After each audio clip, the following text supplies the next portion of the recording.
an Empire Boxing and Unlearning Network production. Welcome back to the Empire Boxing Podcast. I'm your host, Coach Jay, and we have a very special guest. I've just met you tonight, and I'm just getting to know so much more of you than I ever expected. The pre-show was fire. Maybe we'll cut some in, maybe we won't. But the soundbite that I do need before we get started is how JY lured you in on Instagram. JY, what was that? A fire emoji and a Korean flag, and poof, you guys were friends, and that was all it takes? More than friends now. Amazing. I have Jongin Choi here, and he's from Louisville, Kentucky, originally a pro boxer, currently 8-0. How many KOs you got? 6 KOs. 6 KOs, okay. All right, so when did you come to Vancouver? Recently? Friday, was it Friday morning? Recently. Yeah. Okay. I'm not here for too long. I'm going back next Tuesday, so. Okay, it's not here for a long time, but a good time. Yep, okay. for sure. And you're getting some training in while you're here? Yeah. Some of the best training I've ever had in my life. Really? Yeah. And where are you training at? And this is not in the gym. Oh, like in the streets. Sorry, that was a joke. When people ask me about when people ask me about Vancouver, that's the first thing I say. I'm like, it's really great training, but not in the gym. And then just trail off and wait for people to find you. Okay, so where you been training seriously, apart from the streets? At DCS, DS Combat Sports. Nice. Yeah, place is amazing. And they got good people there, and right. And you're under Coach JY's wing at the moment? At the moment, yeah. Okay, and you're getting some good sparring out there. I know he's got some guys that are looking real good and real slick out there. His guys a lot of them are young and just kind of fresh, but you wouldn't believe that they just started.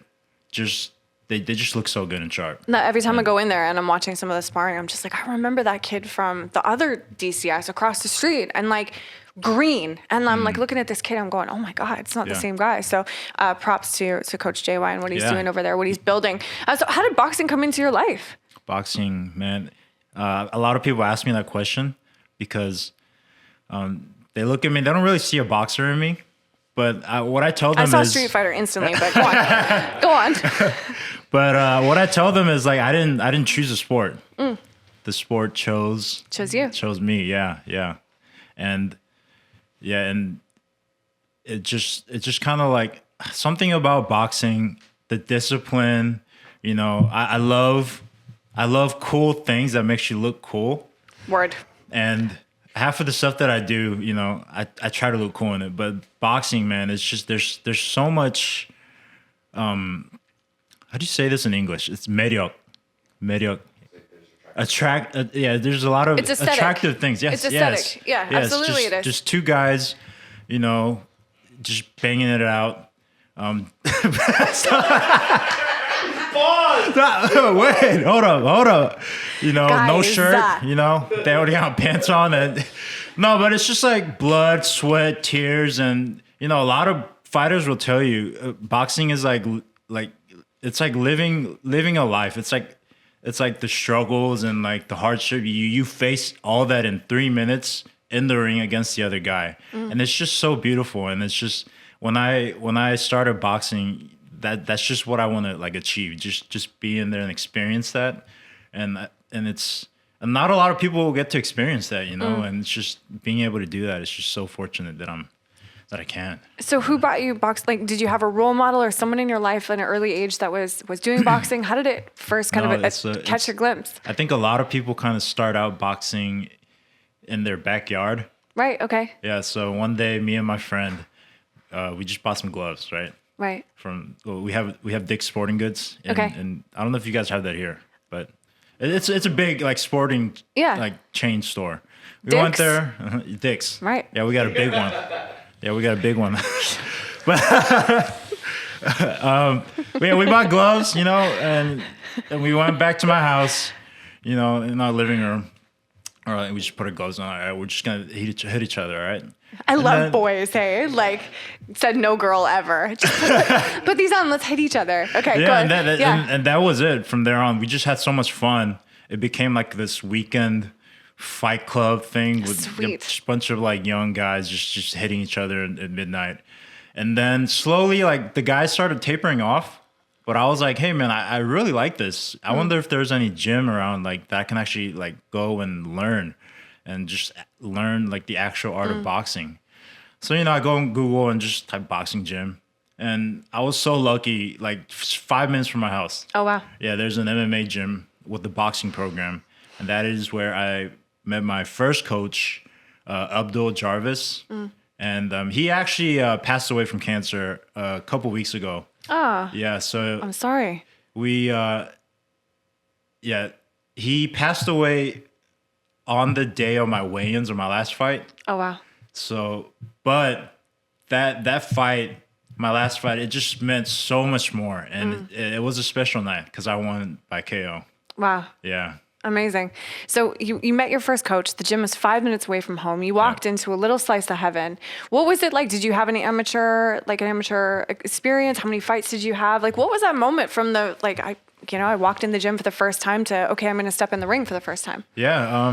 You walk in there and, Kentucky, there's not a lot of Asian people there. There is, but, we get kind of, I don't want to say ignored, but, in the fighting world, especially somewhere like Kentucky, people kind of look at you like you don't belong in there. Oh, yeah. So I had to kind of like make a statement or just try to stand out in a way. And I stood out a little bit because, I was big. I was like maybe like 230, 240 at the time. And, coach saw me and, he welcomed me in. Started boxing, a couple weeks, I think about a month went by. And I told him, like, I saw some guys sparring. I was like, hey, when can I get in there? And I was like, you want to come this Friday? I was like, okay, yeah, I'll go in. And Friday's sparring day. I go in and then, at that moment, during that time, I was really into just watching boxing and just mimicking just fighters. And I did like a move in there where just the coach just got so excited. I come back to his corner and he's like, man, where'd you learn to fight like that? And I just look, I just watch YouTube. And he just goes, man, YouTube's scary. And then from then on, it was just history. Like, I wanted to fight, get some sparring in. And then I've had 18 amateur fights. Yeah. Not a lot, but before I turned pro, I got 18 amateur fights and went from super heavy, light heavy. And I even fought at middleweight a couple times and turned pro at 168. And which do you prefer of the weight classes? What kind of feels best for you? I kind of like being a big boy. Yeah, and you're how tall? You're I'm about 6'2". 6'2"? I was Yeah, gonna say 6'3". 6'1", 6'2" in a good day. Right, okay. Wow. Yeah.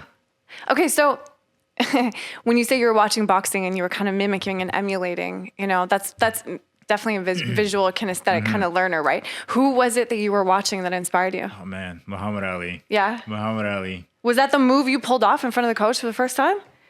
I think I might have pulled like a James Toney on him. Okay. But in Kentucky, the guys when I go to these fights, they would call me the Korean Ali.